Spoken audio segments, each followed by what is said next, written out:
Good morning, Mike. How are you today? Chris, doing well, buddy. How about yourself? I'm good. Hey, it looks like we both got freshly cut new hairdos and Except I did mine. Except facial hair. I did mine myself, like a responsible quarantiner. Yeah. Yeah. Well, I know why you're saying that. So, hey, Mm-hmm. I'm just trying to help reopen the economy. So, Absolutely. stop judging. Well, I'm still going by ABC every day, so I'm doing my part. And we won't get into details on that. So, All as right. long as you're wearing your mask.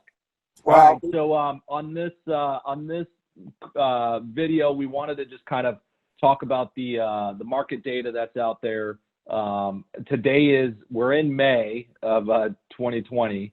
It feels like it's all the same day, but we're in May, and we wanted to briefly just kind of talk about the market data that's from March of 2020. April, it's kind of still spotty. We're getting some of that data in, but wanted to kind of update you on some of the market data we've seen. So, Mike, why don't you take it from there? Talk about the national numbers, and then I'll kind of talk about a couple of the local numbers. So. okay, and I have some stuff up on my screen that I have to look down at once in a while, but yeah, overall, March is the better numbers for us to use because it's more complete data at this point. But I didn't have, I know we talked about what would our topic be today, and there wasn't anything. They haven't come up with a new kind of closing or e-closing this week, which is refreshing. But anyway, we're talking about like overall market, and I kind of want to get a feel for like what's going on right now. And the comparison, I'm asked a lot, is there going to be a market crash? Is this going to be similar to what happened in 2008, 9, 10? And I got to tell you, it's hard to answer those questions. And the economists that I'm reading are sharing that concern or that complication because this is just so unprecedented. A pandemic hasn't really affected us in modern times the way this one has, the way it's affected markets, the stock market, the real estate market. So there's a lot of unknowns right now. But what's positive and what is a little bit different than what happened in 08, in 09 and 10, that the demand that the millennials brought to the marketplace, wanting to sit down roots, wanting to, first-time home buy, that demand is still there, albeit delayed. And I don't know how long delayed. But right now we do still have a group of willing and able purchasers that are looking to get into homes. And there is a very attractive, mortgage interest rate environment out there if you can get a mortgage. And, so that's part of it right now. One issue is that the lenders are really tightening their standards. Getting mortgages has become a little more difficult. FICO score requirements are going up. Creditworthiness scrutiny is going up.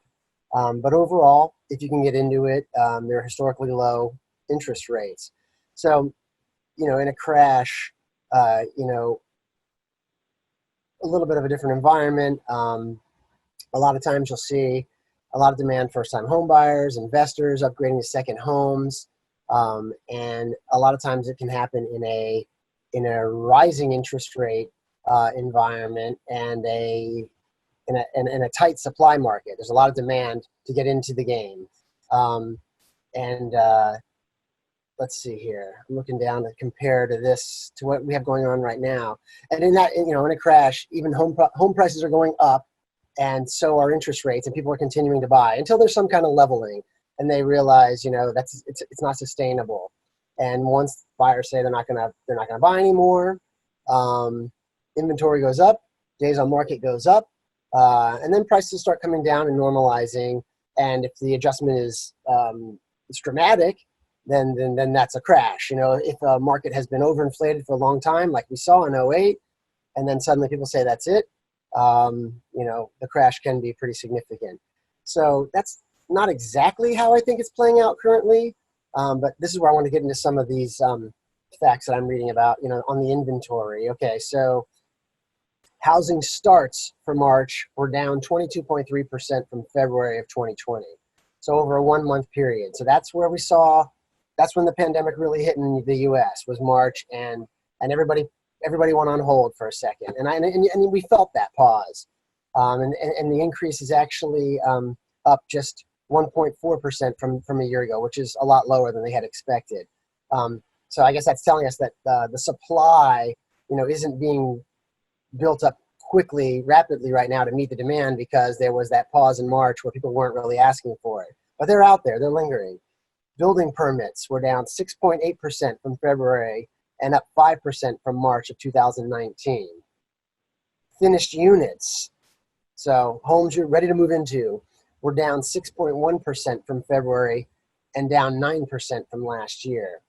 Under construction units down really not, that was flat basically from February and up 7.7% from last year.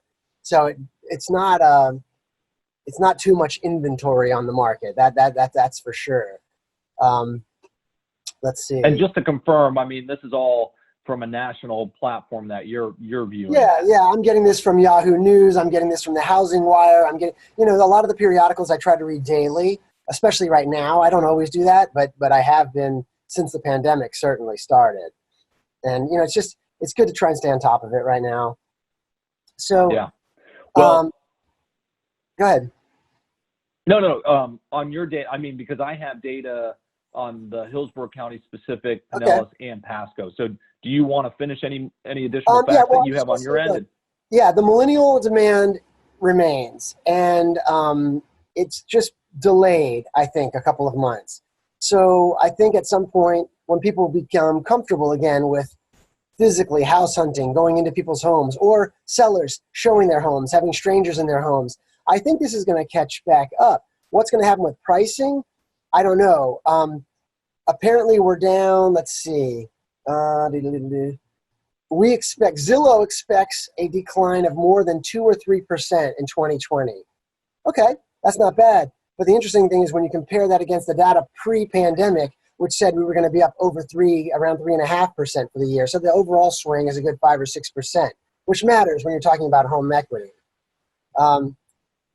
When the housing market crashed between 2008 and 2012, what happened then? The subprime defaults all kicked in, forbearance, foreclosures.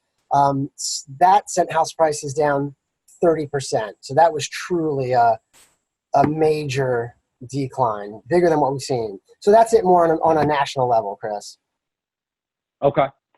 From a local level, since probably most people, if they're viewing this video, it's going to be from Hillsborough, Pasco, Pinellas, Polk, or at least on the west coast of Florida. Hillsborough County data, for March, I mean, and I'll just kind of hit on just a few points. Closed sales, so the closed files for March of 2020 was roughly about 1,800 for Hillsborough County. In March of 2019, that number was 1,769. So slightly up 4%. Pending sales, that's where it kind of dropped about 20%. So pending sales, March of 2020 was about 1,700 compared to 2,200 in March of 2019. So that was kind of a big number I saw on the item. New listings, which you would think that would probably take a good hit, was only down 2% from about 2,100 new listings as opposed to 2,200 compared to the last year. And then the only other number I'll kind of hit on that from Hillsborough is the pending inventory, is another, that was down 17%. So it's, 2020, 2,500 for the pending inventory. And in 2019, that was 3,082. So that was Hillsborough County. Obviously, that's a kind of a bigger number. Pinellas County closed sales for 2020 of March was 2,030 deals. March of 2019 was 2,058 deals. So barely dropped. New listings, it was a little interesting on that. The new listings out there was about 2,280 in March of 2020. Compared to March of 2019, that was 2,535. So that dropped about 10%. The inventory, though, took a little bit of a hit. That was almost down 20% compared to last year. So it went down from about 4,800 in the inventory March of 2020, and it dropped. And in March of 2019, it was roughly 6,000. So that was a big drop for Pinellas. We know that in Pinellas, you have all the beaches. Sure. Everybody's been on hold in Pinellas, though. I mean, they're really I expect a little delay there. I'm not totally shocked by that. That's a big one, but I didn't expect. Yeah, that's kind of the big thing. And then I even looked at Pasco numbers. The inventory there is down 14%. So I mean, closed sales were up in Pasco 6% in March compared to the last year. But yeah, they had some big numbers. New pendant sales is down 18%. Inventory is down, roughly 14%. So again, from a local level, I mean, I think what you said, in a couple of months, we're going to kind of see the impact. I'm sure in April, we all know that the numbers dipped a little bit more, and we'll see what happens come May, June, July. I think that's going to be the true tale of this. So we are lucky in Florida, though. I mean, I feel like Florida is in the property value. It's inherently valuable in Florida. I mean, granted, there are going to be markets, especially in South Florida, Miami, Fort Lauderdale, that are superficially inflated, and that's just how it is in those kind of markets where, you're going to see big equity increases, and then you're going to see big drops in times when prices come down. But overall, people still continue to migrate into Florida. It's paradise, and there's certain markets that are sometimes insulated from the macro sort of national trends, and we're fortunate for that, especially here in the Tampa Bay area. It's a nice little piece of Florida, and people want to live here. So let's hope that continues. Yeah, my only fear is we get past this, a couple of months goes down, and now hurricane season's ramped up officially, which well, you and I have lived here for a long time. We get it. We go through the cycle, but that's the reality of it. Yeah.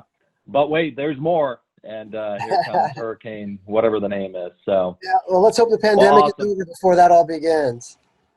That's the hope. They're opening Disney in July, so that's got to be a sign of yeah.